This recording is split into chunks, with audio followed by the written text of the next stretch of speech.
முட்டை கிரேவி பண்ணலாம் வாங்க. கடாய் வச்சுங்க. தேவையான அளவு எண்ணெய் ஊற்றிங்க. சோம்பு போட்டுங்க அளவு தேவையான அளவு. அது கூட 3 சின்ன வெங்காயம், நறுக்கின வெங்காயம், 3 பச்சை மிளகா சேர்த்துருக்கேன் வெங்காயத்து கூட. உங்களுக்கு தேவையான அளவு வெங்காயம் சேர்த்துங்க. நான் ஒரு 3 வெங்காயம் எடுத்திருக்கேன் பொடி பொடியாக நறுக்கி. நல்லா நம்ம வந்து நல்லா வதக்கி விட்டுக்கலாம்.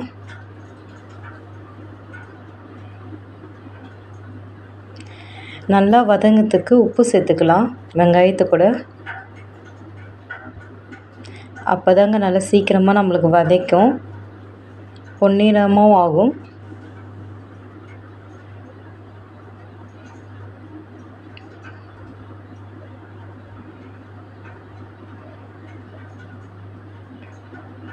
வெங்காயம் லைட்டாக வதங்கிடுச்சு.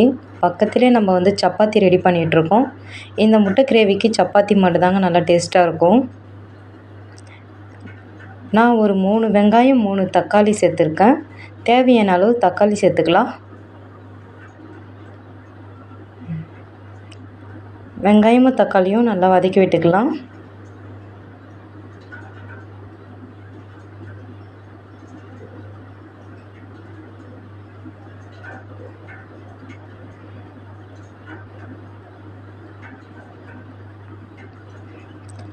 தக்காளி வெங்காயமும் வதங்கிடுச்சு. இது கூட நம்ம வந்து தேவையான அளவு இஞ்சி பூண்டு சேர்த்து வதக்கிக்கலாம்.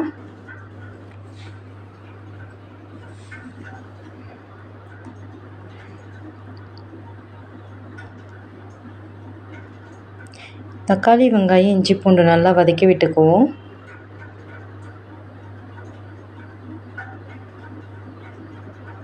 இஞ்சியோடைய வாசனை பச்சை வாசனை போகிற வரைக்கும் நல்லா வதக்கி விட்டுக்குவோம்.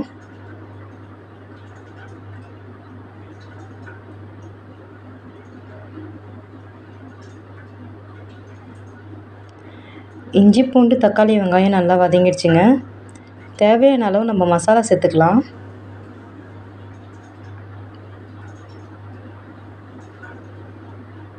இஞ்சி பூண்டு நல்லா வதங்கிடுச்சு. தனியாக எண்ணெய் பிரிஞ்சு வந்துருச்சு பாருங்கள். இந்த டைமில் நம்ம வந்து தனி மிளகாய் தூள் சேர்த்துக்கலாம் தேவையான அளவு. வீட்டு மிளகாய் தூள் தேவையான அளவு சேர்த்துக்கலாம் கொஞ்சம். எல்லாமே 1 ஸ்பூன் தாங்க சேர்க்குறேன். தனி மிளகாய் தூள் மட்டும் 1.5 ஸ்பூன் சேர்த்துருக்கேன். இது கூட கரம் மசாலா ஒரு 1/2 ஸ்பூன் சேர்த்துக்கலாம்.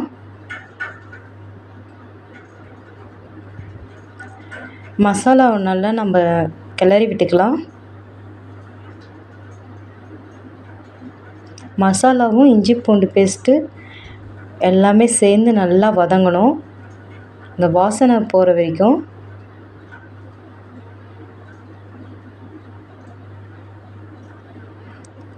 கிளறி விடுறப்ப இந்தமாரி வருங்க.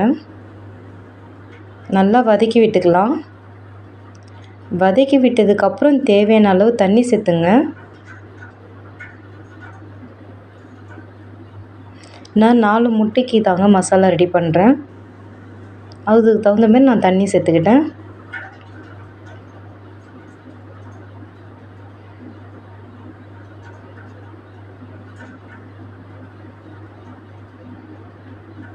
தேவையான அளவு தண்ணி சேர்த்ததுக்கப்புறம் மசாலா கிரேவியோடு மிக்ஸ் பண்ணிக்கலாம்.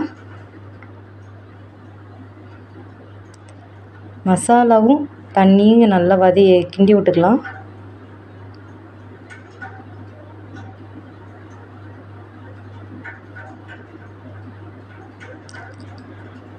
மசாலா நல்லா கொதித்து வரணுங்க. நான் இப்போ முட்டை சேர்க்க மாட்டேன். மசாலா நல்லா கொதித்து வந்ததுக்கப்புறம் தான் நான் முட்டை சேர்ப்பேன். ஏற்கனவே நம்ம உப்பு சேர்த்துருக்கோம். இப்பயும் கொஞ்சம் தேவையான அளவு உப்பு சேர்த்துக்கலாம். நான் கல் உப்பு தாங்க சேர்த்துட்ருக்கேன். உப்போடு நம்ம மசாலா கிரேவியை நல்லா கலந்து விட்டுக்கலாம்.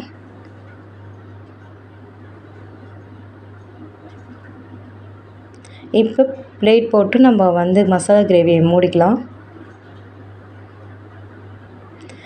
இங்கே பாருங்கள், இதே போல் நல்லா கொதித்து வரணும். கொதித்து வந்ததுக்கப்புறம் தேவையான அளவு முட்டை சேர்த்துக்கலாம்.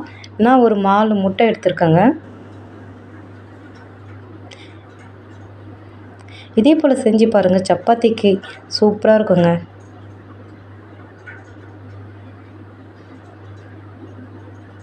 முட்டையை சேர்த்துக்கலாம் கிரேவியோட. இந்த மாதிரி நல்லா கொதித்து வந்துடும்.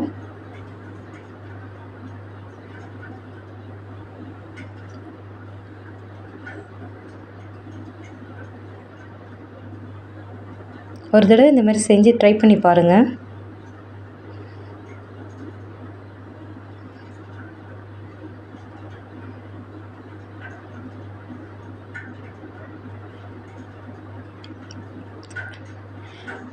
மசாலா கிரேவியோட பொறுமையாக நம்ம கிளறி விட்டுக்கலாம்.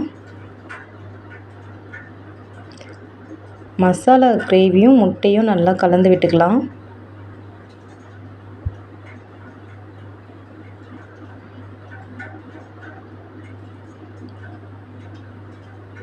நல்லா கலந்து விட்டதுக்கப்புறம் தேவையான அளவு கறிவேப்பிலை சேர்த்துக்கலாம். கொஞ்சமாக கறிவேப்பிலை சேர்த்துங்க. முட்டையை உடச்சி ஊற்றுனதுக்கப்புறம் ஸ்லோ ஃப்ளேமில் வச்சுருங்க. ஏன்னா அடி பிடிச்சிரும். ஸ்லோ ஃப்ளேமில் வச்சிங்கன்னா தான் அந்த முட்டை தனியாக மசாலாவோட மிக்ஸ்டாக வரும் நம்மளுக்கு கிரேவி.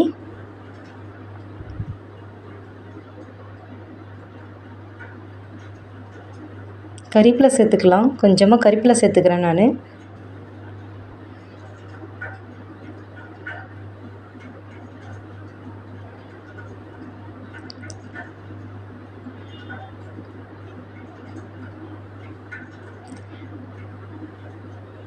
கொஞ்சமாக கறிவேப்பிலை சேர்த்துட்டு கிரேவி நம்ம நல்லா மிக்ஸ் பண்ணிக்கலாம். கிரேவியும் கறிவேப்பிலையும் நல்லா கலந்து விட்டதுக்கப்புறம் பிளேட் போட்டு மூடிக்கலாம். ஸ்லோ ஃப்ளேமில் தாங்க அந்த முட்டை வேகணும்.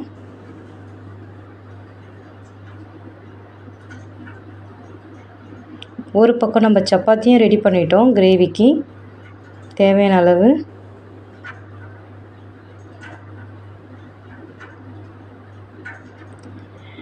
இப்போ முட்டை கிரேவி நல்லா மசாலா மிக்ஸ் ஆகி வந்துருச்சுங்க. இப்போ முட்டை கிரேவி நல்லா நம்ம கிண்டி விட்டுக்கலாம்.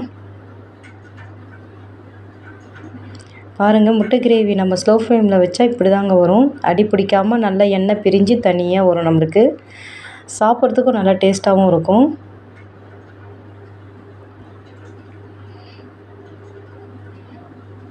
முட்டை கிரேவி மசாலா நல்லா ரெடி ஆகிடுச்சு. வாங்க சாப்பிடலாம்.